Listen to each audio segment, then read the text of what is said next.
I helped a woman inside the temple's hidden wall deliver a letter. The next day, the whole family received a generous reward from a noble patron. That night, a group of men in black broke into my home and slaughtered everyone, leaving no one alive except me, the noble woman I helped deliver the letter for. The returned lady of Yongan Manor lifted my chin with her finger. A cup of poisoned wine ended this life of mine. I was reborn at the very moment I had just pried open the dog hole in the temple. Inside the hole, a woman with a bruised and swollen face looked at me in pleasant surprise. "Little girl, help me deliver a letter to the Yongan Marquis Manor, and I will surely reward you handsomely afterward." I blinked, waved my hand to cover the dog hole with weeds as it was, and after making sure no one had noticed, I quietly returned home. Hello, everyone. Welcome to my channel. Subscribe us to read wonderful stories every day. Now, the story begins. In my previous life, I had believed in the benefits this person promised and, as instructed, delivered the letter she had written in blood on a cloth to Granny Zhao of the Yongan Marquis Manor. That very day, news spread in the capital that there were lecherous monks at Luolan Temple. It was said that for over a decade, these lecherous monks had abducted dozens of women and imprisoned them in secret chambers deep within the temple for their own pleasure. If these women became pregnant, the children would be discarded in abandoned wells as soon as they were born. These lecherous monks were audacious, and it was said that many of the women they abducted were wives and daughters of noble and wealthy families. The next day, our family received a reward from the Lady of Yongan Marquis, 100 taels of gold. It was exactly as the woman had promised. At dinner, my parents excitedly planned the family's future at the table. They intended to buy a small courtyard house in the northern part of the city and send my younger brother to school. My sister and I would also have generous dowries to find good husbands. The whole family fell asleep with beautiful dreams, only to be hacked to death by black-clad intruders in the middle of the night. This group of people is well trained, killing with clean efficiency, one strike, one head, yet they left only me alive. I watched helplessly as the heads of my dearest loved ones rolled one by one beside me, tears of blood streaming from my eyes. Why? I was knocked unconscious and taken to a refined small courtyard. The woman who entrusted me with the letter arrived gracefully, supported by Nanny Zhao. At this moment, she was dressed in fine silk, the bruises on her face concealed by a thick layer of white powder.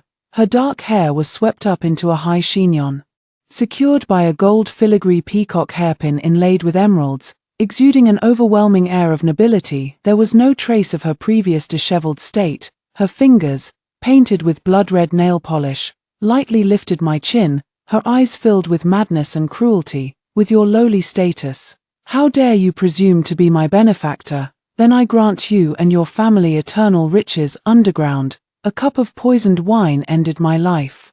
The agony of the poisoned wine tearing through my guts faded as my consciousness slipped away. I awoke from the darkness, reborn at the very moment I had just crawled through the temple's dog hole. Inside, a woman with a face bruised blue and purple looked at me with pleasant surprise. "Little girl, if you help me deliver a letter to the Yongan Marquis Manor, I will reward you handsomely." I blinked, waved my hand to cover the dog hole with weeds as it was, and after confirming that no one had noticed, I quietly returned home. But 7 days later, news still came from the capital that there were lecherous monks at Luolan Temple. This time, it was said that the son of the Marquis of Yongan, while picking up the Marchioness of Yongan who was returning home from a visit, stopped by the temple to pray for the old Marquis and accidentally picked up a plea for help from a trapped woman, thus uncovering the evil deeds of the lecherous monks. The son of the Marquis of Yongan personally led troops to raid Luolan Temple and slaughtered all the wicked monks inside. However, all the women trapped in the temple had been killed by the lecherous monks to cover up their crimes, a pitiful and lamentable tragedy. Because of this righteous act, the emperor personally commended the heir of Yongan Marquis and granted the Marchioness of Yongan the title of third-rank lady. It was only then that I learned the Marchioness of Yongan had been raised by the Empress Dowager since childhood and was as close as siblings with the current emperor. No wonder the Marquis of Yongan did not mind her being humiliated by the lecherous monk for so many years.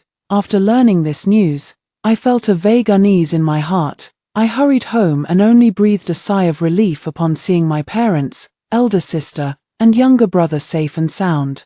I begged Grandpa to take our family out of the city tonight, but he scolded me for being unreasonable. Mother said I was throwing a childish tantrum. My elder sister quietly pulled me aside and produced a few pine nut candies from her palm.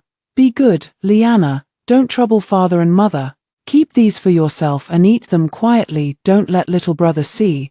I grabbed my sister's hand in return. Sister, could you take little brother to stay at Granny Huang's next door for the night? Finally, after my tantrums and rolling on the ground, my sister took my younger brother to Granny Huang's house next door. In the dead of night, a group of men in black broke into our home, just like in the previous life, hiding under the bed. I trembled as I heard my parents' dying screams. In the end, I was dragged out from under the bed and taken to that small courtyard in the Marquis of Yong'an's residence, the Lady of Yong'an who appeared before me just as she had in my previous life. Her fingers tipped with blood-red nail polish gently lifting my chin, her eyes filled with madness and cruelty. Someone as lowly as you dares to refuse me, you ungrateful wretch, I'll show you the consequences of defying me. My sister and brother were thrown before me, their eyes filled with terror. Once again, I watched as the heads of my loved ones were severed before my eyes, stimulated by the blood before my eyes. This time I was stabbed to death by the Lady of Yong'an Marquis with a dagger. Opening my eyes again, I looked at the woman in the cave, her face covered in bruises, and took the letter from her hand. Watching the blood-stained cloth turn to ashes, I clapped my hands clean, picked up the mushrooms I had gathered today, and headed home. Mother was cooking in the kitchen, while my elder sister sat on a stool in the yard, making shoes. Seeing me return, my sister waved to me. Liana, come quickly, try on these shoes I made for you and see if they fit. Bathed in the sunset glow, my sister was softly outlined by a halo of light. I rushed forward and threw myself into my sister's arms, wrapping my arms around her waist, feeling the warmth of her body. Sister, this time we must both live well, after the experiences of the previous 2 times. From then on, I pestered my father every day to take me with him when he went into the city. After Grandpa went to work, I would dress as a boy and linger in various tea houses, gathering all the information I could about the Lady of Yong'an Manor. For ordinary folks, the gossip about the rich and powerful is the best accompaniment to a drink. It also allowed me to gather quite a few pieces of information, some true and some false. For example, the true identity of the Lady of Yong'an Marquis is the illegitimate daughter of the princess. When the Marquis of Yong'an was young, he had a sweetheart, but under the pressure of the princess's influence, he had to marry the Marchioness of Yong'an. It is said that the wife of the Marquis of Yong'an is domineering, harsh, and jealous, and any woman who has been close to the Marquis of Yong'an has met a bad end. Among them was the childhood sweetheart of the young Marquis of Yong'an, Shen Qinglan, the youngest daughter of the Grand Tutor to the Crown Prince. Shen Qinglan was once a renowned talented woman in the capital, admired by countless young men for her unparalleled talent and beauty. Yet it was this very woman who was abducted by bandits on her way to worship at the temple and was not found until the next day at the city gate. That very night, Shen Qinglan ended her own life with a white silk cord. Opinions vary on this matter, but most people believe it is closely related to the wife of Marquis Yong'an. But one thing is certain, the Marquis of Yong'an and his wife were not on good terms. Otherwise, the Marchioness would not have fallen out with the Marquis over a mere concubine and stayed away for several years to return home and pay respects to her ancestors. The images of my family members dying in both lifetimes have become my daily nightmares. I know that as long as the threat of Lady Yong'an remains, danger could strike at any moment. I also once thought of going to Luolan Temple to kill this woman and be done with it, but I am not only young but also a woman. The most likely outcome is that I would fail to kill anyone and end up trapped myself. The next day, with dark circles under my eyes, I quietly went to the back hill of Luolan Temple carrying a pot of lamp oil. Only after watching the temple burst into raging flames with my own eyes did I sneak down the mountain along the small path. I endured the anxiety until the next day, then forced myself to follow Grandpa into the city, suppressing my inner turmoil. Indeed, the streets and alleys are all abuzz with talk about the fire at Luolan Temple yesterday. Everyone also mentioned the wife of the Marquis of Yong'an. She didn't die, only her appearance was ruined. In this life, Because the incident happened too suddenly and there were too many people trying to put out the fire, no one could cover for her, and the fact that she was kept as a secret lover by the lecherous monk became known to everyone. I panicked and found Grandpa, urging him to quickly go home and take Grandma and the others away. Grandpa, who is usually gentle, scolded me for being unreasonable and told me to go home alone. After returning home, I tearfully begged Mother to quickly take elder sister and younger brother away. If we don't leave, tonight will bring a disaster that wipes out our entire family. But everyone thought I was possessed by evil spirits or had gone mad. I knelt crying before elder sister, believe me. You must hold younger brother and leave with me tonight, or our whole family will die. My sister gently wiped away my tears. Be good, Liana, don't fuss, have a good sleep, and you'll feel better tomorrow. In despair, after everyone had fallen asleep, I held my little brother and secretly slipped out of the house through the dog hole. Watching the raging fire engulfing our home, I held my brother and fled in panic. A pair of large hands suddenly grabbed me by the neck, throwing both me and my brother into the blazing inferno. I woke again from the agony of burning flesh, the scent of charred skin still lingering at the tip of my nose. Taking the letter handed to me by the woman, I carefully tucked it into my bosom to hide it. In this life, I no longer seek only to survive. I will make the Lady of Yongan Manor wish she were dead. This time, I delivered the letter to the Lord of Yongan. I never expected that merely mentioning news of Lady Yongan would grant me an audience with the Marquis of Yongan himself. Trembling with fear, I knelt and prostrated myself on the ground, my body shaking uncontrollably. A pair of leather boots embroidered with golden threads slowly approached me, and a gentle, mellow voice sounded above my head. Where is the letter? That's right. I changed my mind at the last minute and only informed Yongan, whose trusted steward, Xiao Qing, about his wife's presence at the temple. This time, I bet correctly. Yongan, who indeed did not want his wife to return, using that letter as leverage, I became the second concubine of the Yongan Hu residence. The first one had been drowned in a pond for adultery with an outsider long before the Lady of Yongan Hu left to visit her family. When I was taken away from home in a small sedan chair, my father sat in the courtyard with a dark face, smoking a dry pipe. While my mother and elder sister wept uncontrollably, only my young brother, unaware of the world's ways, held a handful of silver ingots and laughed heartily. Before leaving, I urged my father and mother to buy a small courtyard in the northern part of the city and send my younger brother to school. Now that my sister has a generous dowry, she can find a good man to marry. Since there was no mistress in the Marquis's mansion for the time being, after being carried in through the side door, I was settled in a courtyard filled with bamboo. I was illiterate, and it was only through the introduction of the old woman who brought me here that I learned the courtyard was named Green Lord's Abode. I thought it was just a transaction, but Lord Yongan didn't seem to think so. In the middle of the night, Lord Yongan, Xiao Fei, barged into my room reeking of alcohol. He gently pulled me into his embrace, and my body trembled uncontrollably. I was not an innocent young girl. I knew what I would lose by becoming a man's concubine, and I had long been prepared for it. The warm, moist breath on my neck raised a layer of fine goosebumps as Xiao Fei rested his head beside my neck and fell asleep. I stayed awake until dawn, and nothing happened throughout the night. After that night, Xiao Fei came to stay with me almost every night whenever he had no other matters to attend to. During the day, he even took the elegant pleasure of coming to the Green Qing Pavilion to teach me how to read and write. Every time this happened, I would try my best to please, but Xiao Fei said, "Liana, you don't have to be like this. Now you are the mistress of the Marquis's household, so there's no need to be so reserved. If any of the servants dare to show you disrespect, just let me know." So, under Xiao Fei's arrangement, I began managing the household of the Yongan Marquis at the Green Qing Garden. Even though I could barely read a few big characters, but these were not problems.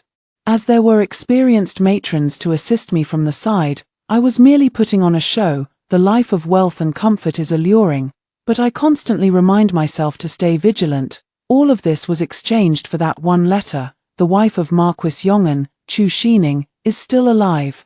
Although the Marquis's household had been without a mistress for many years, the inner courtyard was managed with meticulous order. Not a drop of water could be splashed in, nor a single secret leaked out.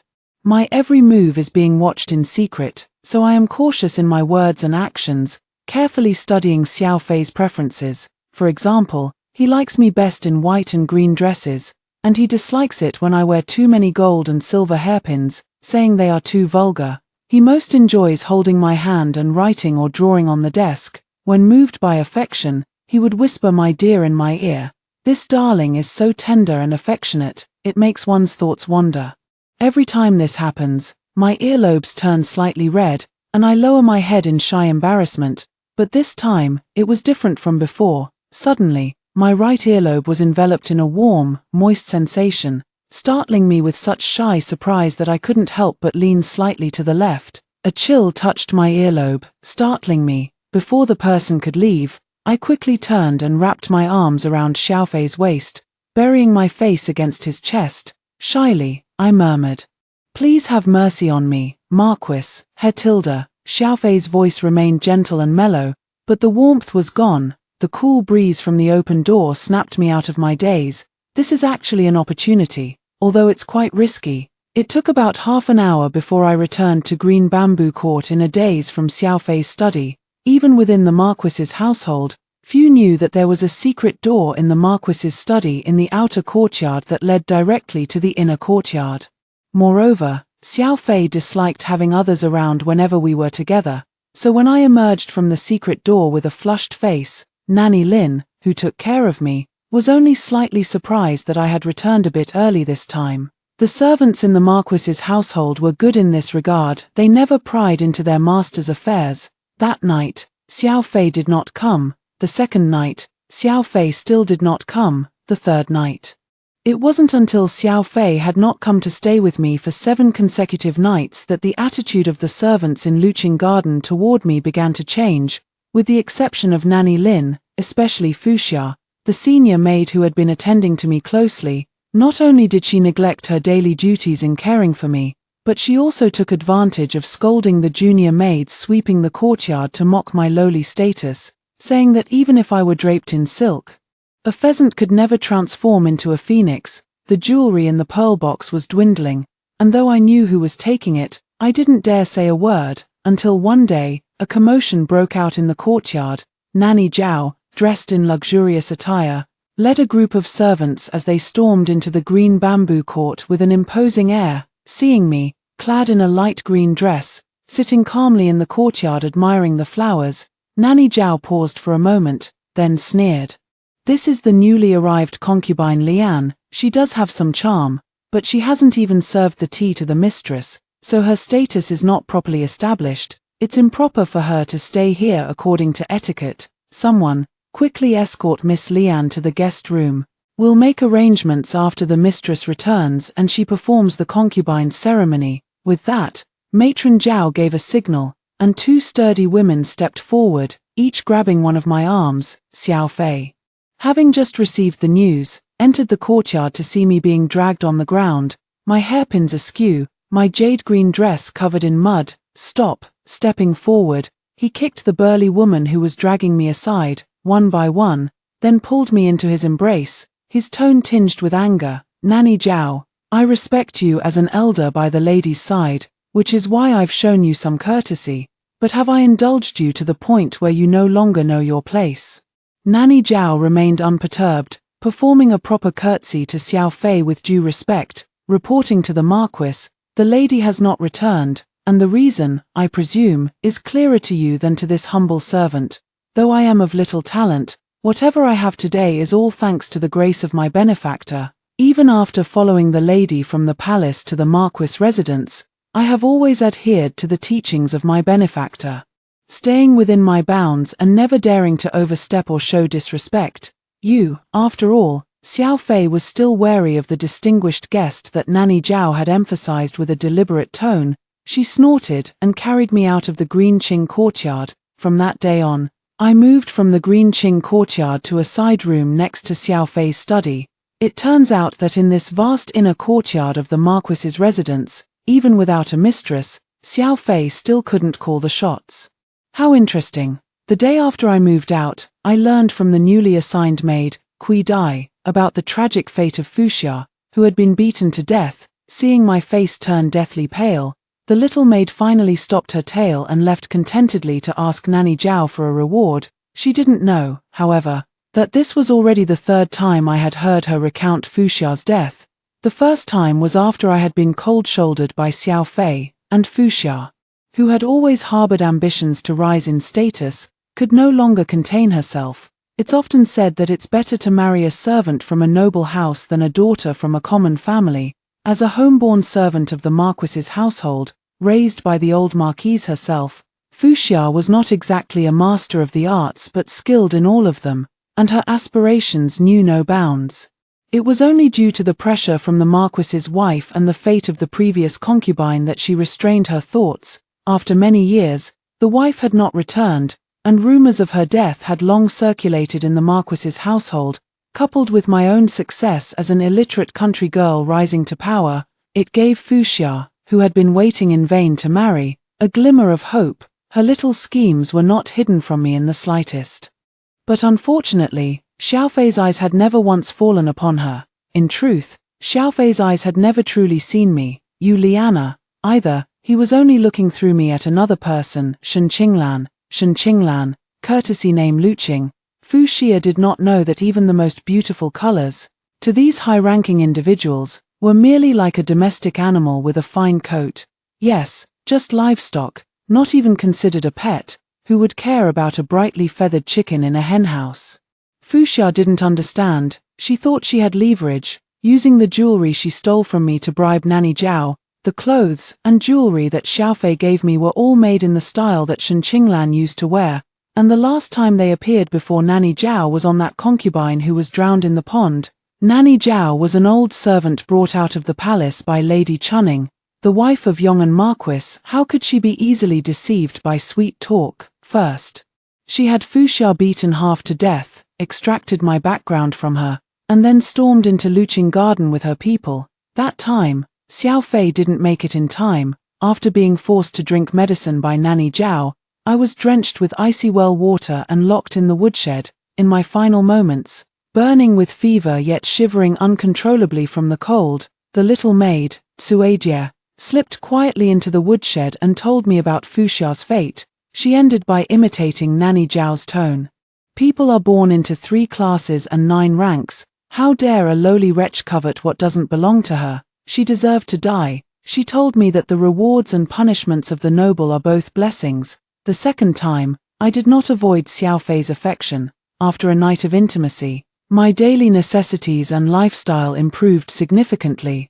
I thought I would have plenty of time to deal with Nanny Zhao. But Fu Xia had long asked her brother to secretly investigate my family background and found my elder sister. If I resemble Shen Qinglan by 7 parts, then my sister resembles her by 8. Thus, to please Xiao Fei, Fu Xia's brother used my safety as a threat, forcing my sister to become Xiao Fei's mistress. The last time I saw her was in the garden of Lady Yong'an's estate. She had been decapitated, her head hollowed out and half buried in the soil as a flower pot. With vibrant balsam flowers blooming on top, a dignified woman, bearing some resemblance to Lady Chuzening of Yong'an Marquis, admired the freshly painted vermilion on her nails and casually decided my fate. Before dealing with her, tear off her face, it's an eyesore. The third time, before meeting Xiao Fei, the Marquis of Yong'an, I went to find someone first. Shen Tai, the former grand tutor to the Crown Prince, having died several times, I am no longer that ignorant girl I once was. Understanding that my family and I are like ants in the eyes of these noble people, in Xiao Fei's study, I saw the secret letters he wrote to the current emperor, helping him secretly search for the whereabouts of the former Crown Prince. Shen Tai, of course, would not casually meet with a peasant girl like me. Through the secret letters Xiao Fei reported to the emperor, I learned that Shen Tai, who was not being put to good use, would go to stay at a villa in the suburbs on the 1st and 15th of every month. I pretended to be a young man and deliberately broke one of my legs, collapsing on the road he had to take to the estate. Shen Tai indeed lived up to his reputation for kindness. He didn't ignore me but instead sent his steward to inquire. Seizing the opportunity, I slipped the prepared note into the steward's hand and mouthed silently that there was a spy beside Shen Tai. On the second day after I moved into the Shen family estate, a young servant by Shantai's side was beaten to death for offending the women of the household. Although my excuse couldn't withstand scrutiny, I not only helped Shantai catch a spy but also handed him a hostage. Why would he waste such a valuable pawn? I believe that before the matter is settled, Shantai will take good care of my family. This time, I was brought into the Marquis's mansion by Xiao Fei's heroic rescue. Posing as an orphan girl who came to the capital to seek refuge with distant relatives, the background was arranged by Shantai. I only needed to play the role of Shen Qinglan's double. Unlike the previous 2 times, this time I deliberately and carelessly ruined one of Shen Qinglan's paintings, angering Xiao Fei. As expected, Fuxia couldn't hold back and, during the days I was being neglected, stole the jewelry to bring to Nanny Zhao. Only this time, what she stole was no imitation. Once, when Xiao Fei was drunk, he had me recline on the couch to paint. On a whim, he took out a jade-carved bamboo hairpin from a hidden compartment and tucked it into the side of my loosely tied hair. After several lifetimes of life and death and the special training at the Shen Manor, my appearance, which is 70% similar to Shen Qinglan's, combined with the aura, makes me 90% similar to her. Lost in the night, Xiao Fei didn't even notice that I had taken the hairpin away. Zhao Momo, who prides herself on being a loyal servant, despises traitors like Fuxia the most. In every instance, Fuxia never met a good end, and her elder brother, because he was secretly investigating me, died in an accident arranged by Shantai's men, sitting high in the main seat. Nanny Zhao blew on the foam in her teacup, exuding an air of aloofness and coldness. Anyone unaware of her identity would surely mistake her for the mistress of some noble household. Below, I knelt prostrate on the ground, playing the part of humility and terror to the extreme. This morning, when I woke up, a dagger was stuck by my bedside.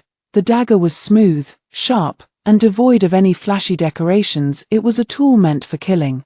Thinking of what the little maid had said, I quietly slipped into the inner courtyard to seek out Nanny Zhao and offer my allegiance. After taking a sip of tea, Nanny Zhao finally began to size me up. "You say you have something important to tell me." "Yes, I know the whereabouts of the mistress." Crash! The exquisite teacup fell from the table. Ignoring her scalded red wrist, Nanny Zhao grabbed my hair, yanking my head back. "Tell me everything you know in detail. If you dare hide even the slightest detail, I will make you wish you were dead." Finally, I saw that beautiful lady again, one of the most esteemed women in the state of Liang, Princess Chang, Chu Huayu, the one who, in her previous life, turned my elder sister into a flower pot for amusement. Rumors say Chu Huayu is eccentric and capricious, having tortured to death all 3 of her previous husbands, regardless of their status or background. If it weren't for Lady Chuzening of Yong'an Manor bearing such a striking resemblance to her, no one would have imagined that such a woman would bear a child for a man. "Do you know where Aining is?" Long fingernails dug firmly into my chin, as if trying to pierce through flesh and blood. My face was forced upward. Chu Huayu's face showed undisguised disgust as she took the silk handkerchief handed by her maid, wiped her hands, and threw it at my face. "If there is even the slightest discrepancy in what you say, I will make you regret ever being born." That same year, a momentous event shook the kingdom of Liang. The former crown prince Chu Qi, who was believed to be dead, had actually survived and raised an army in the northwest to restore order and justice. After the current Emperor Chu Qiu ascended the throne, he first built the Longevity Palace for the Empress Dowager and later renovated her mausoleum, which led to the depletion of the national treasury. Later, she indulged the princess in extravagance and debauchery, persecuted loyal officials, traded official positions, and favored slanderous ministers, which had long stirred public resentment. Thus, when Chu Qi raised his call to arms, the entire nation responded. When his troops reached the city gates, no one expected that it was the princess herself who opened them wide. It is said that on that day, the main street of the southern gate was littered with corpses and flowed with rivers of blood. After Chu Qi ascended to power, he sent people to scrub the streets for 7 days and nights before the bloodstains were finally washed clean. After the new emperor ascended the throne, the first thing he did was to assess merits and faults. The Grand Princess knew that this time things could not be done as before. She still wanted to replicate the merit of supporting the emperor as she had done last time. However, Chu Chi was not Chu Q, and the outcome differed too much from what she had anticipated. Grand Tutor Shen Tai was appointed as the Right Chancellor for his meritorious service in assisting the Emperor. While the Grand Princess Chu Huayu and the Empress Dowager were each granted white silk and poisoned wine to end their lives, the Marquis of Yong'an and his wife were executed by public dismemberment in the streets, with my limbs severed and eyes gouged out. Kept alive in a large urn, I let out a strange, guttural sound from my throat. He he. The young maid, Suejia, having finished relaying the information she had gathered, said impatiently, "All right. I've told you everything I could find out. Now, where exactly is the most valuable treasure hidden? Tell me quickly." Visiting the Grand Princess was actually a scheme devised by Chu Chi and Shen Tai. They threatened my family to force me into luring the Grand Princess out of the city. This is a situation with no way out, because they only wanted to make a deal with the princess. I informed them about the matter of Lady Chuzening, the wife of Marquis Yong'an, at Luolan Temple. Because she was rescued a year too late, Lady Yong'an returned with a large belly. This matter involved the royal family's reputation, so no one knew about Lady Yong'an's return. The once flourishing Luolan Temple was completely slaughtered by mountain bandits from nowhere, vanishing into thin ash overnight and becoming the talk of the town. The Grand Princess and the Lady of Yong'an Manor severed my limbs and kept me in a jar, tormenting me daily to vent their anger. They didn't know I had actually done it on purpose. As a peasant girl, I was illiterate, ignorant of people, and knew nothing of court politics. I was merely a plaything and a pawn in the hands of the powerful. So in this life, I stake myself in the game, using this life's fate to buy foresight for the next. I used Xiao Fei to learn from him about the key figures in the court and their relationships, paying attention to major events that happened to them after being trapped. I used the gold and silver I had hidden in various places of the Marquis mansion, along with the jewelry Xiao Fei gave me, to bribe the little maid Kui Dai into telling me about major events happening outside every day. For the sake of this gold and silver, during the chaos in the capital, the little maid Kui Dai risked her life to hide me. After finding the final treasure, the jade bamboo hairpin, I had Suejia end her life with a dagger. Opening my eyes again, I faced the woman in the cave. Her face covered in bruises, and gave her a sweet smile. Suspicion flickered in the woman's eyes, but she still handed me the cloth piece with the blood-written message. Returning home down the mountain, the moment I stepped into the courtyard gate, I suddenly collapsed to the ground. After the physician summoned by grandfather had applied the acupuncture needles, I slowly opened my eyes. Facing the white-haired old doctor, I said coldly, "Tomorrow at dusk, your grandson will fall from a locust tree east of the village and break his left leg. Remember to immobilize it with a wooden splint and let him rest for half a month, or he will be crippled for life." With that, the whites of my eyes rolled back, and I fainted once again. The household was thrown into chaos. It took about the time for a cup of tea to cool before I gradually came to. By then, the old physician had already left. My elder sister said I had suffered a hysterical episode, and grandfather had gone to fetch medicine for me. The next evening, the old doctor suddenly came to my house and asked me how I knew his grandson would fall from the locust tree. I said a white-bearded old man told me in a dream while I was unconscious. After hearing my description, he excitedly said it must have been the manifestation of the great supreme elderly lord. My grandparents laughed at him for being delusional. The old doctor wasn't a real physician. He had worked as an errand boy in a clinic when he was young, learned a few medicinal herbs, and secretly picked up some acupuncture techniques. Over time, whenever someone in the village had a headache or fever, they would go to him for help, and gradually, people began to respectfully call him the old doctor. The old doctor, with his medical skills, had a wide network of connections. And soon the news of the divine manifestation of the Supreme Lord Laozi upon me spread through his words.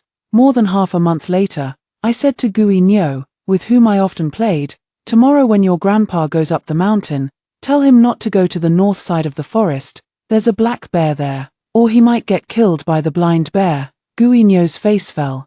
"Don't you curse my grandpa," she said, then turned and went home. The next evening, the sound of gongs and drums echoed from the village entrance. The little brother came bouncing into the yard. Sister Gui Nyo's grandfather hunted a black bear, as big as half a house. It wasn't until the gong and drum procession reached my doorstep, and Guignol's grandfather presented me with the most precious bear paw, that everyone realized he had listened to Guignol's retelling of my words. That day, he went up the mountain not only with 6 men, fully prepared, but also deliberately headed north, and sure enough, he found traces of the black bear.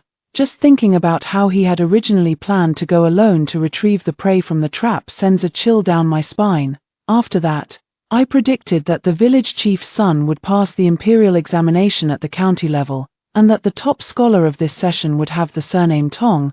The news that I was the reincarnation of an immortal attendant under the great supreme elder spread quickly, and soon my home was surrounded by people from all around seeking predictions. I told them that, as I was now in a mortal body, I could only make one prediction per month, and it would be based on fate. Those without a destined connection would not receive one. After that, every prediction I made for those with a destined connection came true. After half a year, I finally waited for the person I was waiting for.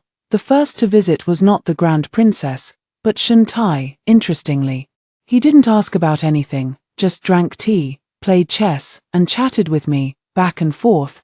We actually developed a friendship that transcended age. Fortunately, I've died enough times, in my previous lives, to better resemble Shen Qinglan. I now can write beautiful calligraphy in the delicate Zanhua style, possess decent chess skills, and have developed my own insights into poetry and prose.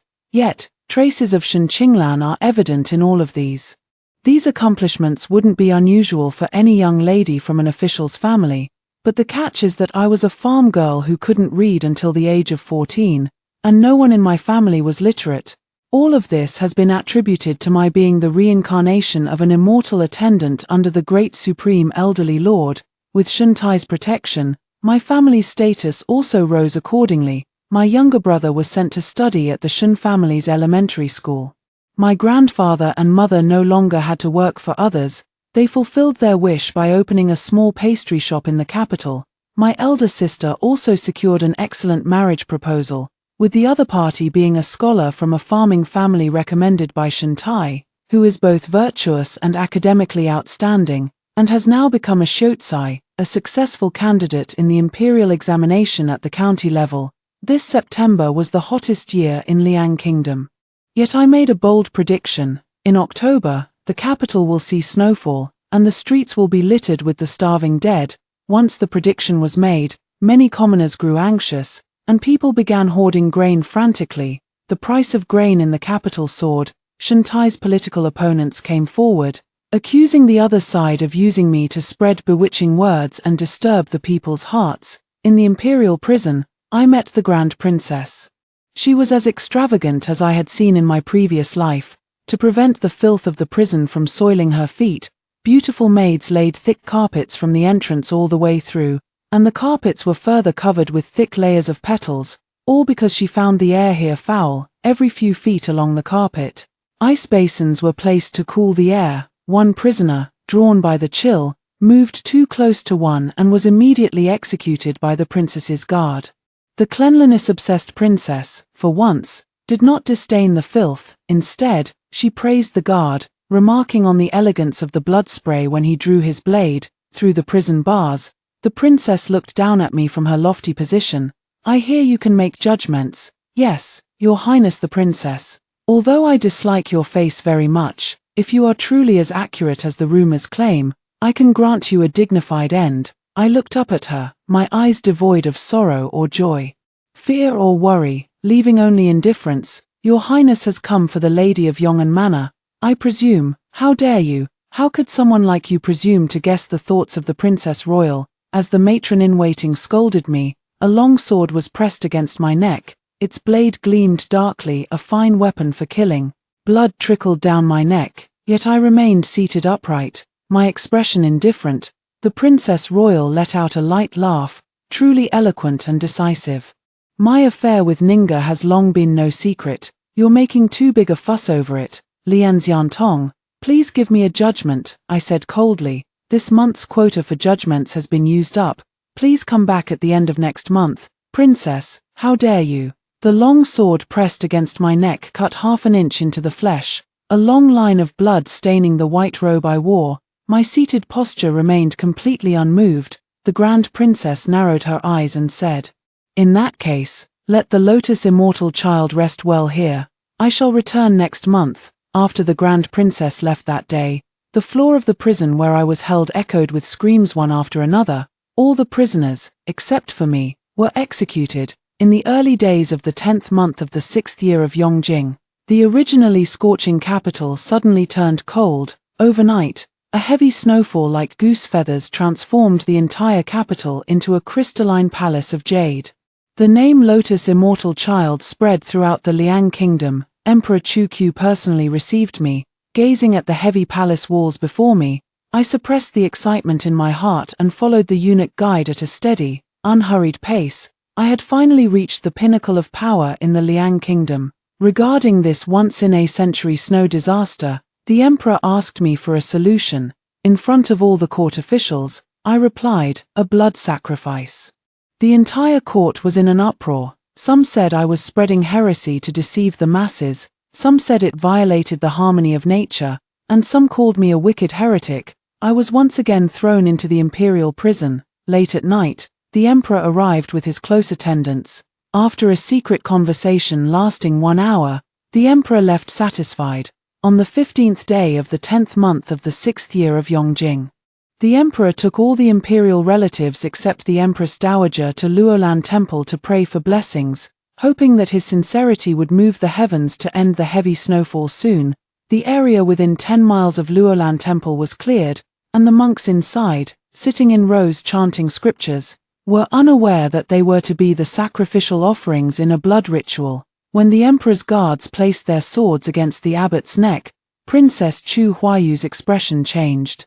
"Brother, why are you doing this?" "Why, it's because this Luolan temple, which appears to be a pure and tranquil Buddhist sanctuary, is actually a den of iniquity. How dare they commit such evil deeds right under the emperor's nose, harming our nation's fortune? Only by offering them as a sacrifice to heaven can we appease the divine punishment." The princess forced a smile and said, "How could that be? From what I know, the abbot of this temple, Master Huamiao, is the most respected and virtuous." Before she could finish her words, a group of imperial guards appeared, escorting several warrior monks and leading a crowd of women in tattered clothes. One of the pregnant women, upon seeing the princess, suddenly burst into tears and rushed toward her, crying, "Mother, it's me, Ninga."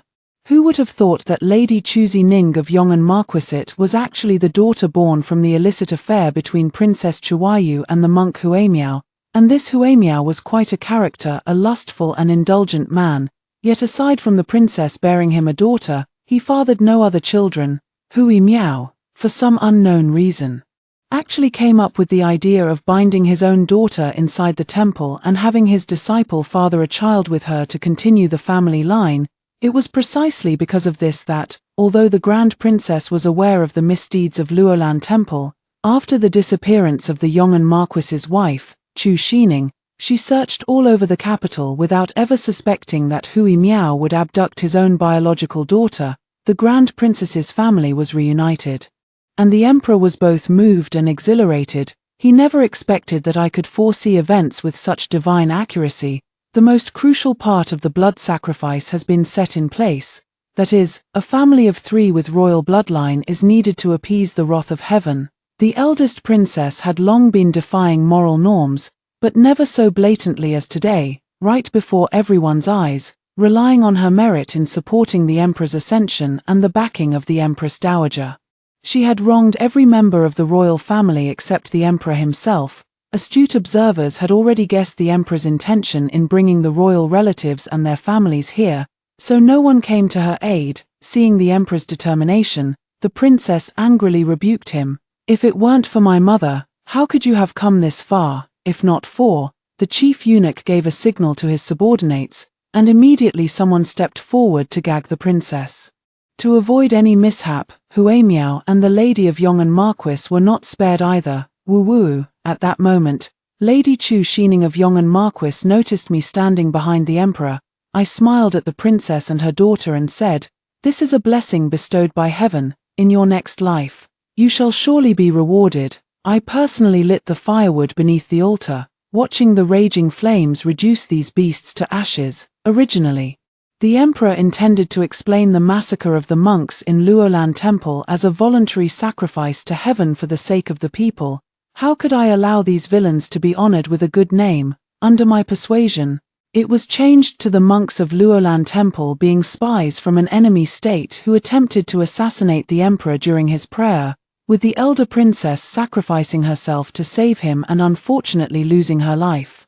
The gravely ill Empress Dowager in the Deep Palace, upon learning of the death of the Grand Princess, passed away. On the 29th day of the 10th month in the 6th year of Yongjing, the snow stopped and the sky cleared. The state of Chu gained a new female state preceptor, Yu Lian. Freed from the constraints of the Empress Dowager and the Grand Princess, Emperor Chu Q acted with increasing recklessness, disregarding the ongoing disaster relief efforts.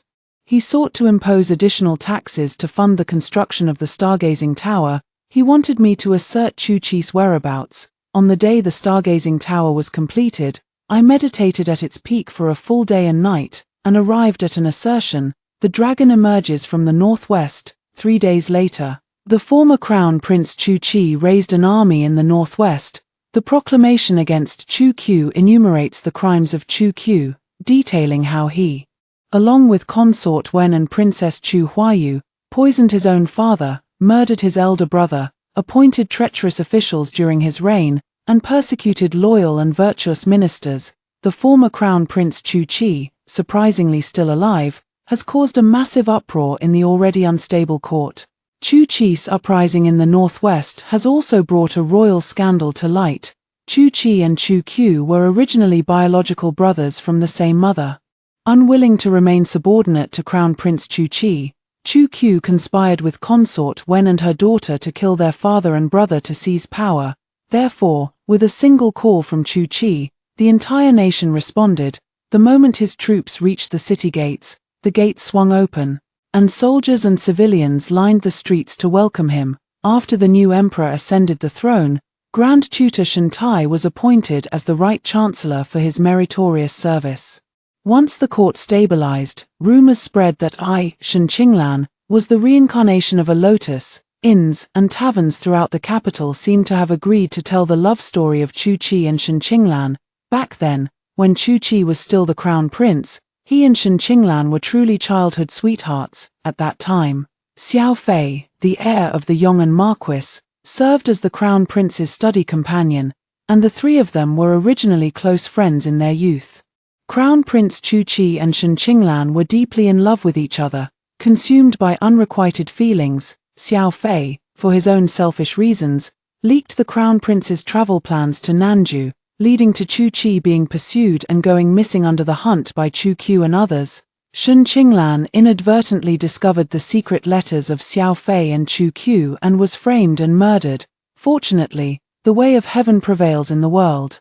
Unwilling to let people suffer at the hands of these villains, allowing Shen Qinglan, originally an immortal attendant under the great Lord Lao Jun, to be reborn in the body of a peasant girl, Yu Lian. During the confiscation of the family property, soldiers found a jade bamboo hairpin, Shen Qinglan's favorite during her lifetime, in the study of the Marquis of Yong'an, and discovered a secret letter hidden within it. The contents of the letter detailed the conspiracy of Chu Q and others to assassinate Crown Prince Chu Chi. The nation was in an uproar, and the common people were even more convinced that Chu Chi was the true destined emperor. Otherwise, why would the immortal attendants under the great supreme elderly lord descend to the mortal world to assist him? Soon after, I received the imperial decree from the new emperor, ordering me to marry him and become his empress. At the moment I received the decree, though I felt unwilling in my heart, I still accepted it and silently acknowledged these rumors, according to their arrangement. I acknowledged Shen Tai as my adoptive father and retreated into the seclusion of the Deep Palace after the grand wedding. In the same year, Chu Chi changed the era name to Zhenwu. In the 3rd year of Zhenwu, I gave birth to a son for the emperor, named Chumi. In the 6th year of Zhenwu, Chu Chi fell seriously ill, appointed Chumi as the crown prince, and the left chancellor concurrently served as the grand tutor of the crown prince. responsible for instructing the crown prince and overseeing state affairs. In the 7th year of Genwu, citing the young age of the crown prince and the occasional confusion of the elderly grand tutor, I began to govern from behind the curtain. During this period, I vigorously promoted public education, allowing all children, regardless of gender, to begin their studies at the age of 6.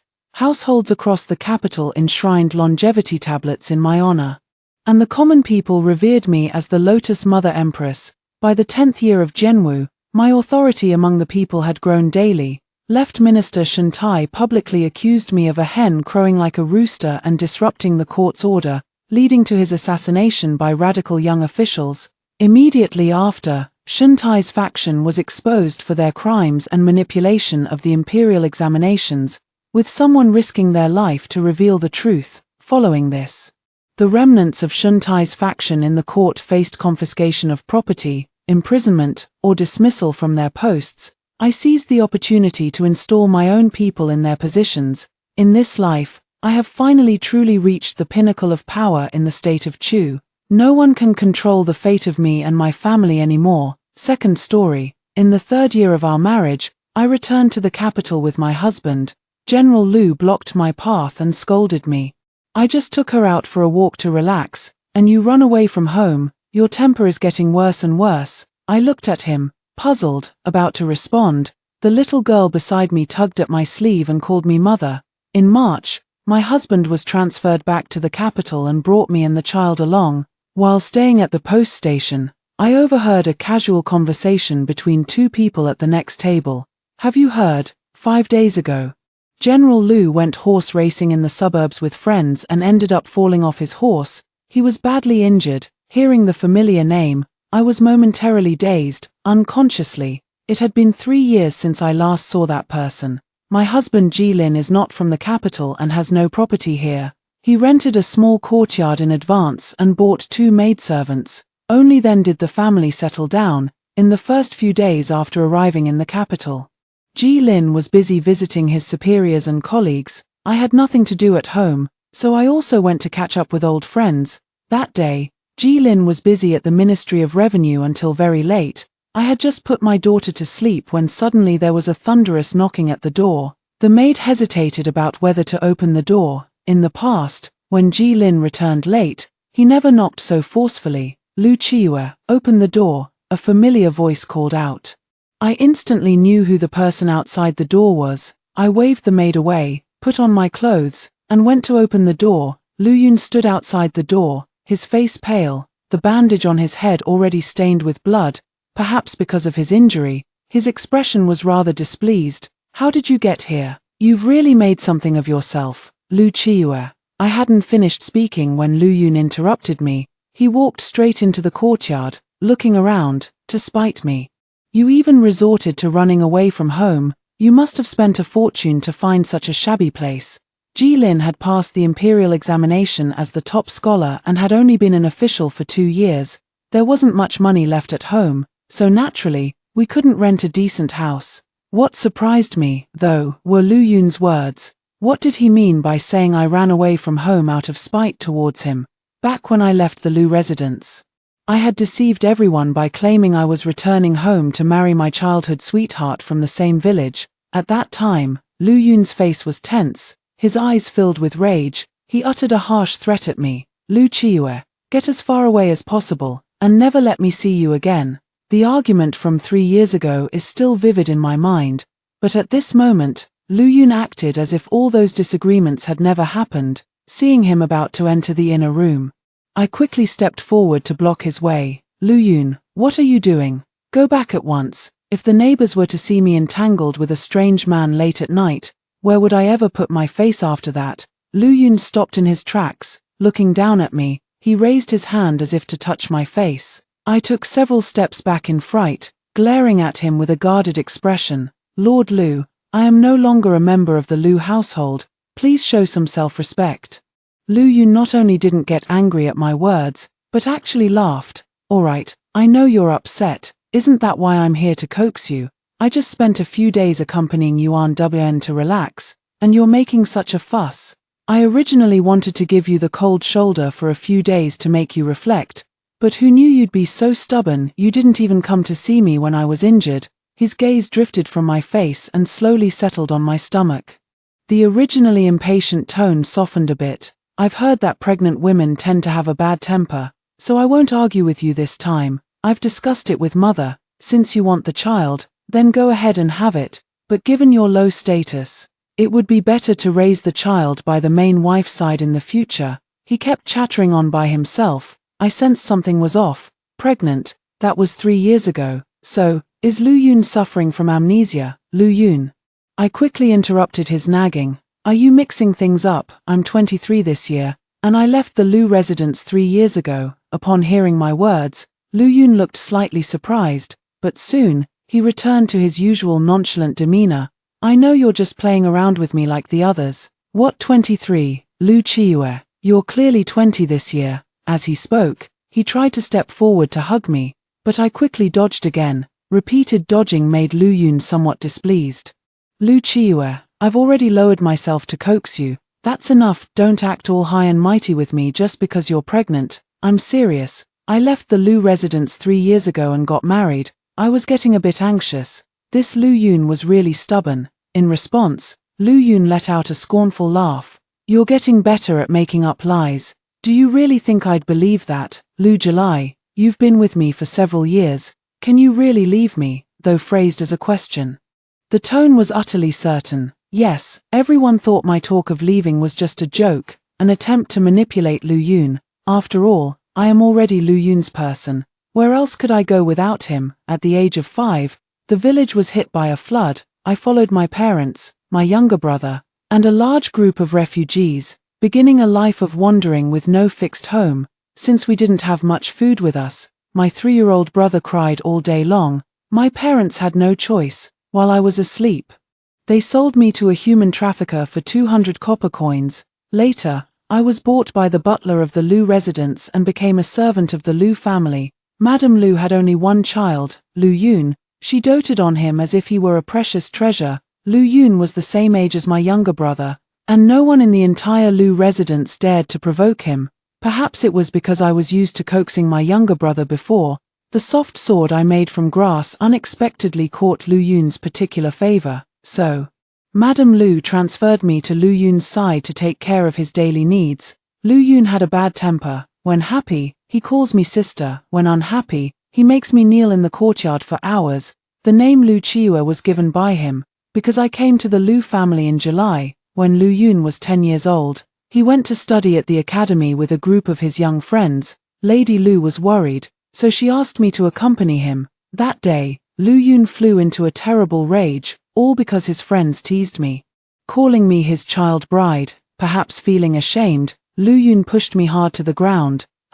I'm afraid she'd dirty my bed, one of them teased. This little maid is quite pretty. If Brother Lu doesn't want her, why not give her to me? At these words, Lu Yun's eyes seemed to spit fire, but he still smiled on the surface. Sure. But you're just a dog of the Lu family. I'll give you to him once I'm tired of playing with you. That night, Lu Yun returned to his residence.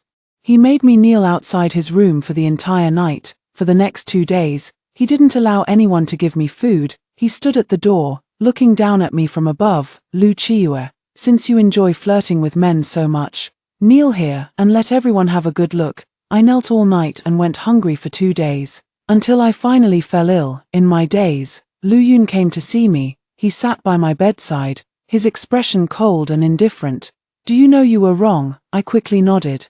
Since Lu Yun wanted me to admit my mistake, I simply went along with it. He was the master, and I was the servant. How could I have the right to be angry with him? Although Lu Yun was hard to please, life in the Lu residence was still quite good, compared to wandering around with no guarantee of the next meal. I'd much rather stay here. Seeing me obediently admit my mistake, Lu Yun's expression softened a great deal. From that day on, Lu Yun no longer let me do anything else, only focusing on taking care of him. In his spare time, he would also teach me to read and paint.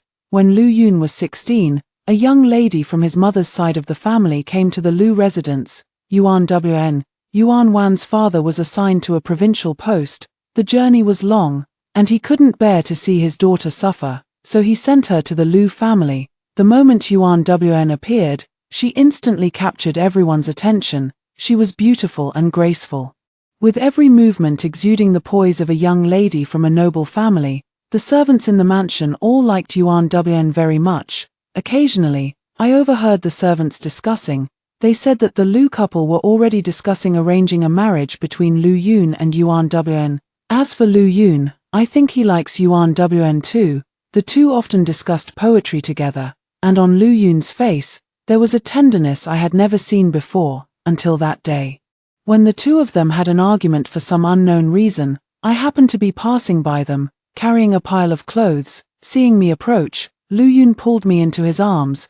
"When will you ever be as gentle as I, the chambermaid?" I challenged Yuan Wn, whose eyes were brimming with tears. Yuan Wan was so angry she couldn't speak, and she turned and ran away.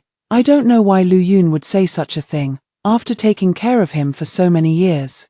There has always been a clear and proper boundary between us. After this incident spread, the way everyone looked at me also changed. 3 days later, Lu Yun gave Yuan Wn a hairpin he had made himself. The two reconciled.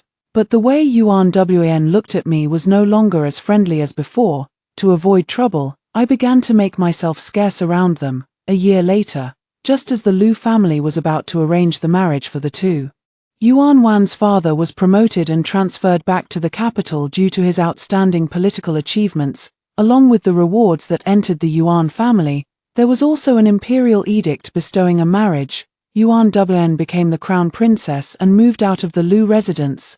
After she left, Lu Yun spent his days in the company of wine. Out of concern for her son, Lady Lu instructed me to deliver hangover soup to his room every day. One afternoon, as usual, I placed the hangover soup on the table and was about to leave, but Lu Yun grabbed hold of me. In the struggle, I told him I was Lu Qiue, not Yuan Wn. "I know." Lu Yun buried his face in my neck, his voice muffled. "Qiue, don't avoid me." I moved into Lu Yun's room, no longer having to squeeze into a single room with the other servants. Delicacies from land and sea, silks and satins, rare treasures, whatever novel items there were, Lu Yun would bring them to me. During the day, he trained with General Lu in the military camp. As soon as he returned home, he would spend all his time with me.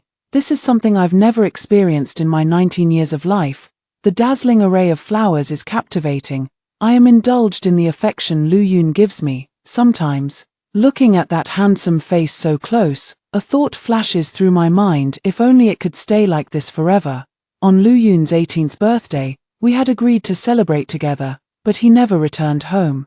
I overheard the servants talking outside the door. Only then did I learn that the crown prince had committed a grave mistake, demoted to a commoner by the emperor, and exiled to the southern border. Before being demoted, the crown prince gave his consort, Yuan Wn, a letter of divorce and sent her back to her family. Thus, the matter did not implicate Yuan Wn. Lu Yun, upon hearing the news, rushed to the Yuan family to visit Yuan Wn. He did not return until I fell asleep. In the following days, Lu Yun also left early and returned late. The servants in the mansion always liked to gossip in private. They said that Yuan Wn had been feeling down, and Lu Yun had been accompanying her on outings to lift her spirits. Sitting in my room, I listened to these words, simply packed my things, and moved out of Lu Yun's quarters. He was busy accompanying Yuan Wn and didn't notice anything amiss. Or perhaps he simply didn't care whether I stayed or left. Finally, one day, Lu Yun seemed to remember that there was someone like me in the house. He came back and had a meal with me. The two sat at the same table, neither speaking. The atmosphere was heavy. He didn't say anything as usual or crack a few jokes to make me laugh. "You moved back again." Halfway through the meal, Lu Yun was the first to speak. I nodded and continued shoveling rice into my mouth. The question was truly unnecessary. I had already moved out for several days, and only now did he think to ask. The room fell silent again. After a long while, he spoke again. I've been quite busy these past few days and haven't been able to attend to you. In a few days, when I return, I'll spend some proper time with you." I nodded again. Lu Yun was displeased now. "Are you mute? I'm talking to you." "I'm listening," I replied briefly and gave him a baffled look. With him saying that, what other opinion could I possibly have? I can't just tell him not to go find Yuan Wn. I don't have the right to meddle in his private affairs. After all, I'm just a chambermaid, not even a concubine with a proper title. But then I think about what he said, that after spending time with Yuan Wn, he would come back to me. I don't know why, but I feel a bit nauseous. Thinking this, I ended up vomiting as well. Lu Yun frowned and reached out to pat my back. Why are you so careless, you, as if suddenly realizing something. Lu Yun's patting motion abruptly halted. He first looked at my stomach, then shifted his gaze to my eyes, his brow furrowed so deeply it seemed to form the character for river. Could you be pregnant? I was startled by his words, but instantly remembered that my period hadn't come for quite some time. Before I could even speak, Lu Yun was the first to break the silence. Chiyu, I can't have a child right now. Haven't you been taking the medicine? I could hear the firmness in his tone. Indeed. Prominent families would never allow a concubine to bear a child before the official wife enters the household. Lu Yun understood this principle, yet he was completely unrestrained in matters of the bedroom. It's also my own fault. Whenever he showed me a little kindness, I'd get carried away, thinking that after all these years by his side, I might be an exception. Seeing my silence, Lu Yun thought I was unwilling. He raised his voice. July, don't forget your place. It seems I've spoiled you too much, letting you get ideas above your station. With your background, you could never become a daughter-in-law of the Lu family. Be good. If you become pregnant, go see a doctor. After the new bride enters the household, I will take you as my concubine. After saying this, Lu Yun stood up and left without looking back. The next day, I went to see a doctor and found out I was already 2 months pregnant. Leaving the medical clinic, I wandered aimlessly down the street. As my gaze drifted past a tailor's shop, my eyes could no longer look away. At the entrance of the shop, Lu Yun and Yuan Wn were walking inside. The street was crowded, and Lu Yun shielded Yuan Wn in his arms. When I looked down at her, my gaze was cautious. I instinctively followed after her. The ready-to-wear shop was bustling with business, and the store was packed with people. Yuan Wn's critical eyes swept over the clothes one by one, clearly unsatisfied. The shop assistant followed behind them, smiling apologetically and politely. If there's anything the two of you are unsatisfied with, our shop can also offer custom tailoring.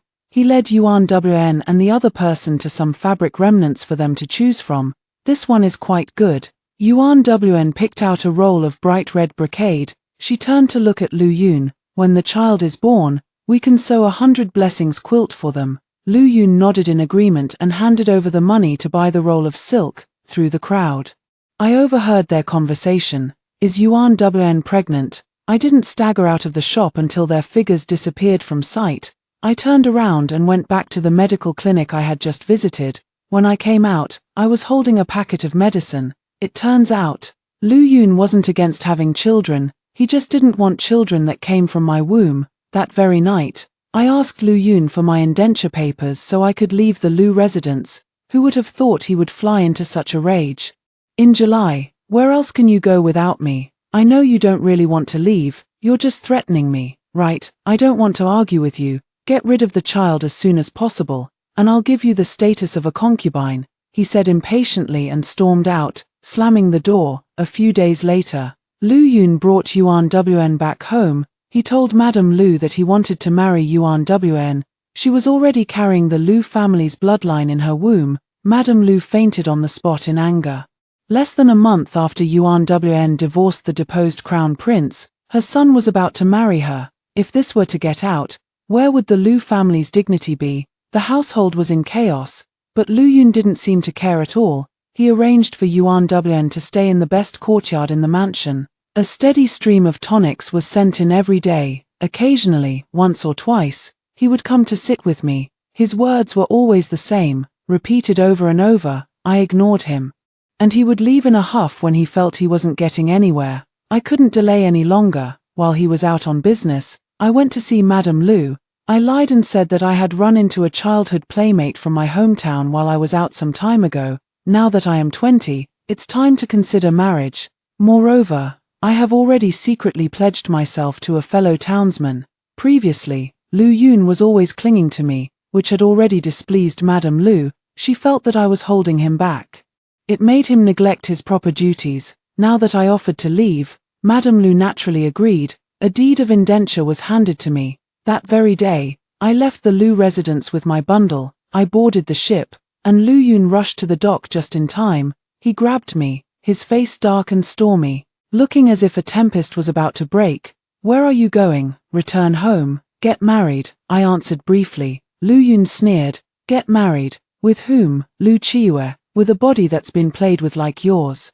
Who would even want you?" "Truly, it's Lu Yun, he always knows how to hurt me. He can speak gently and softly to Yuan Wn. To me, you can always scold me however you want." I looked up, for the first time not avoiding his gaze. "Young master, I am already carrying the child of my fiancé. If I don't leave, would you be willing to be the father of this child?" What a coincidence. I also know how to provoke Lu Yun most effectively. He was such a proud man.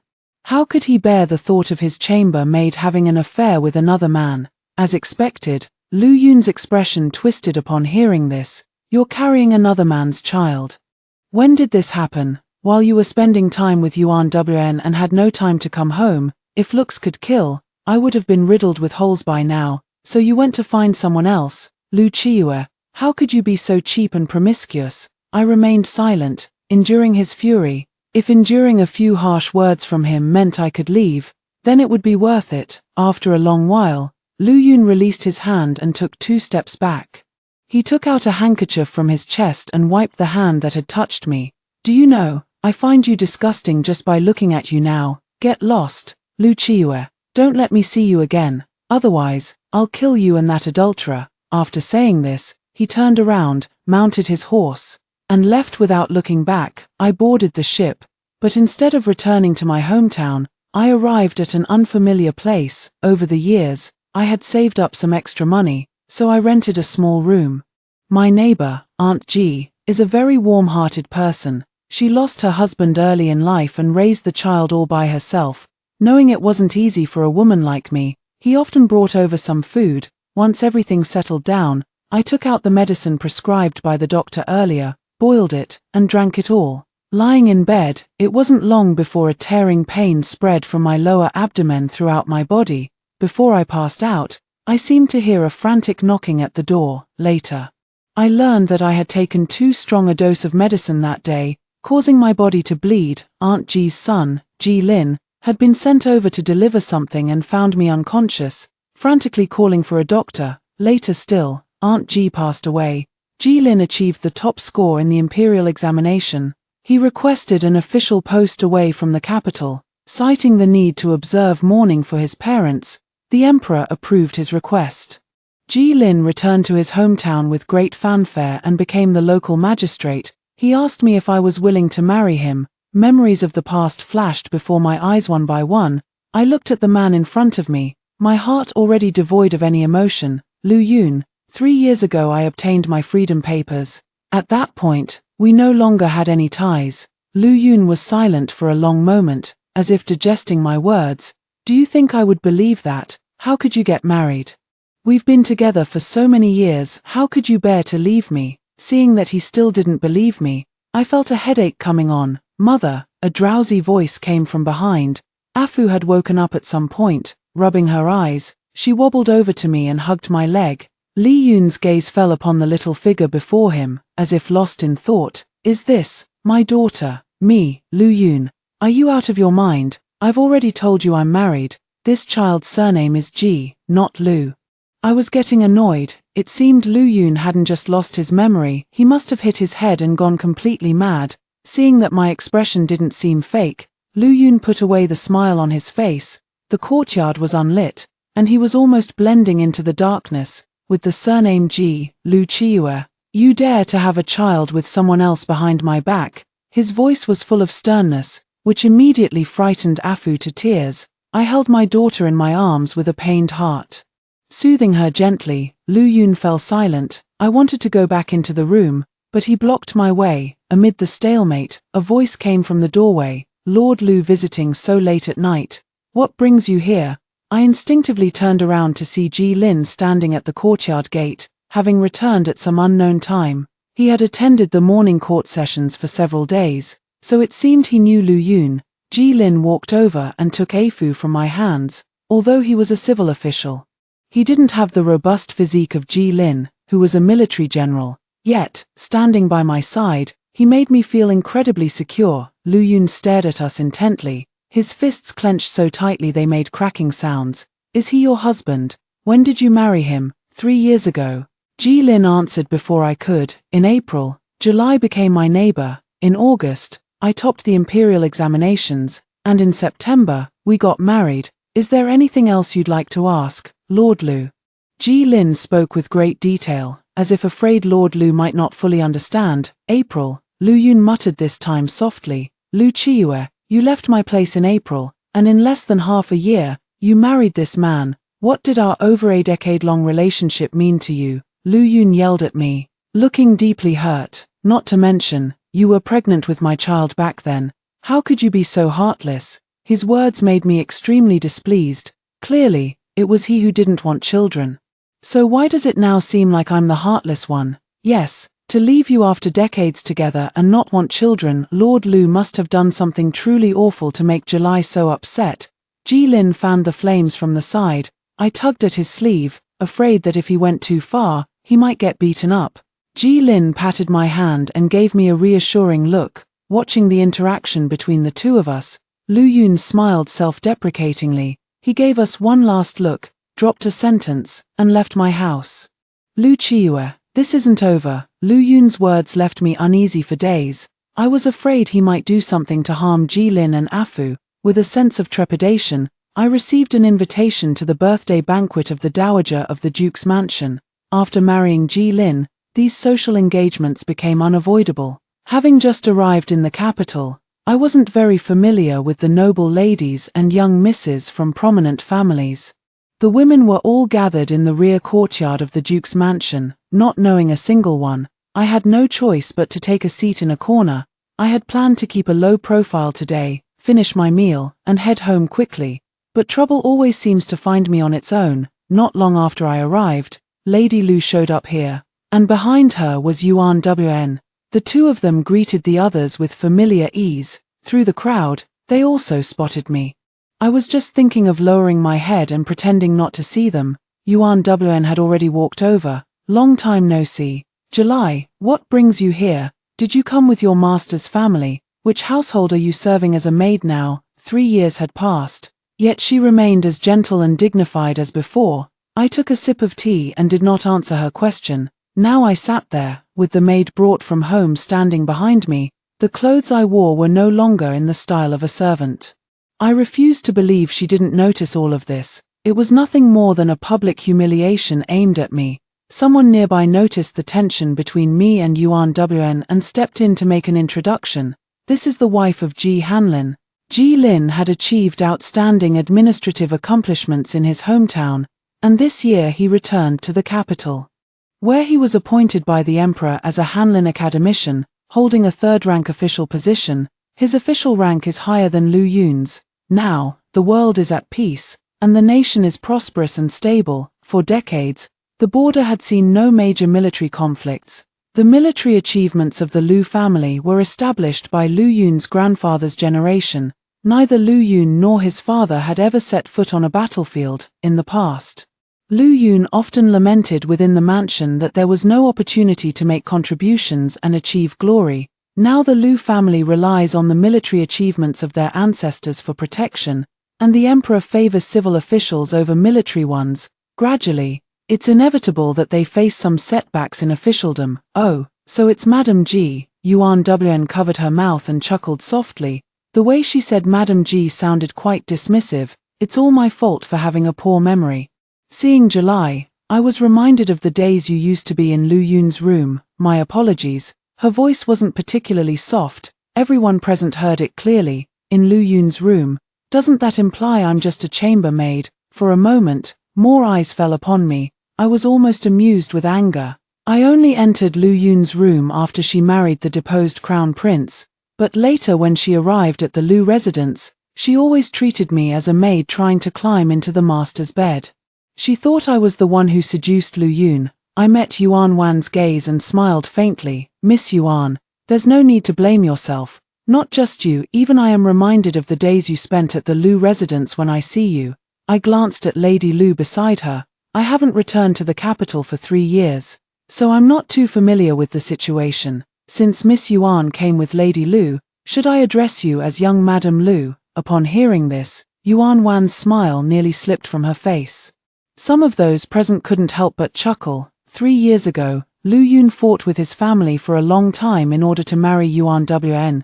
But later, after the marriage was settled, Lu Yun suddenly changed his mind. The Yuan family had thought they could gain favor with the crown prince, so they rejected the marriage proposal with the Lu family. Later, the crown prince was deposed, and the Yuan family also fell out of favor with the emperor. Lu Yun was willing to marry Yuan Wan, and her parents were more than willing to agree. How could they possibly agree to the Lu family calling off the engagement? Back and forth, the Yuan family clung to the Lu family. Lu Yun had brought the person home in the first place, and now he couldn't send her away even if he wanted to. She just doesn't have a formal status in the Lu family, which is somewhat awkward. All of this was told to me by Ji Lin this morning. He knew I might run into the Lu family today, so he told me a lot to prepare me mentally. If anyone bullies you, just hit them where it hurts. Thinking of Ji Lin's advice, my mood improved quite a bit. After being married for a long time, I realized this person is just like a glutinous rice ball. On the surface, it appears pure and flawless, but once you take a bite, you find it's filled with black sesame. Seeing that I wasn't being polite at all, Yuan Wan no longer maintained the smile on her face. "Don't think I don't know. Ah Yun went to see you last night, didn't he, Lu Qiue? You really have some skills. You just arrived in the capital and already have him completely bewitched." I grew impatient as familiar figure. Why is he here? Lu Yun sat among a table of people, yet no one spoke to him. He just sat there in silence. Ji Lin was helping me prepare the vegetables in the kitchen and rolled his eyes when he heard my question. Just shameless, I never invited him. All the dishes were served, and everyone enjoyed the meal. Lu Yun remained silent, downing one glass of wine after another. Ji Lin put food into my bowl, others laughed and teased, saying Lord Ji spoils his wife. An unpleasant voice chimed in. July can't eat spicy food. As her husband, Lord Ji, how could you not know that? Lu Yun looked at us, and it wasn't hard to detect the sarcasm in his words. The others fell silent, their eyes shifting between us, feeling irritated. I directly ate the dish. Where did you hear that, Lord Lu? I actually love spicy food the most. Indeed, I've loved spicy food since I was a child. It's just that after entering the Lu residence, because Lu Yun didn't like it, the small kitchen started preparing all the dishes according to his taste. It took me a long time to change my eating habits. Hearing my rebuttal, Lu Yun's expression turned rather unpleasant. Lord Lu, why are you so concerned about Lady Ji? Could it be that you're thinking of getting married yourself?